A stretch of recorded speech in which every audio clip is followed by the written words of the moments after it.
যা হওয়া তাই হলো। জয় দিয়ে শুরু করলেন এশিয়ার সেরা হওয়ার লড়াই। এই নতুন এবং তরুণ ভারতীয় দলের কাছে পাত্তাই পেল না আমির শাহী তথা ইউনাইটেড আরব এমিরাতস।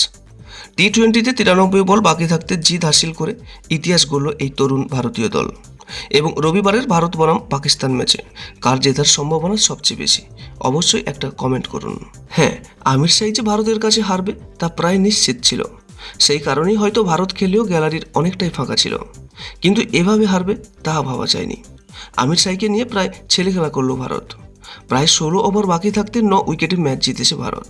টস জিতে প্রথম বল করার সিদ্ধান্ত নিয়েছিল ভারত অধিনায়ক সূর্যকুমার যাদব। 15টি ম্যাচের পর টস জিতলেন তিনি। আর সূর্য যদি প্রথমে ব্যাট করার সিদ্ধান্ত নিতেন তাহলে হয়তো আরও একটু বেশি খেলতে হতো ভারতকে, কিন্তু ভারতীয় বোলারদের দাপটে তা আর হলো না। শুরুটা খুব একটা খারাপ করেনি আমির শাহী।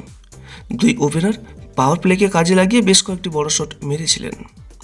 এবং আশ্চর্যের বিষয় হলো ভারতীয় বোলারদের মধ্যে সবচেয়ে বেশি রান দিলেন জসপ্রীত বুমরা। যদিও আমির শাহীকে প্রথম ধাক্কাটাও তিনিই দিয়েছিলেন। তৃতীয় ওভারে স্পিনার নিয়ে আসলেন অধিনায়ক সূর্য। আর স্পিন আক্রমণ শুরু হওয়ার পর কিছু করার ছিল না আমির শাহীর ব্যাটারদের। কুলদীপ যাদব আর বরুণ চক্রবর্তীদের বল বুঝতেই পারলেন না তারা, কোনটা লেগ স্পিন আর কোনটা গুগলি, কিছুই ধরতে পারছিলেন না।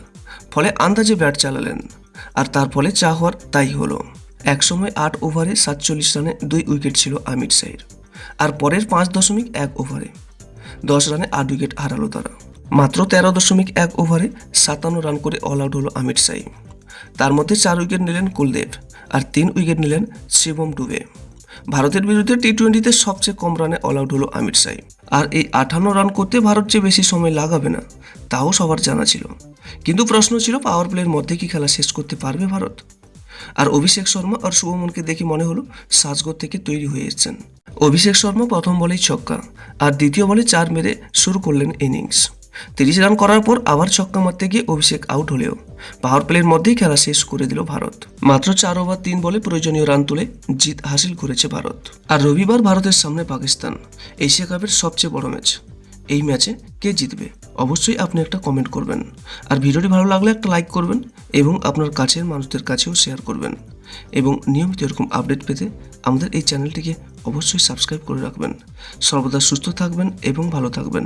নমস্কার।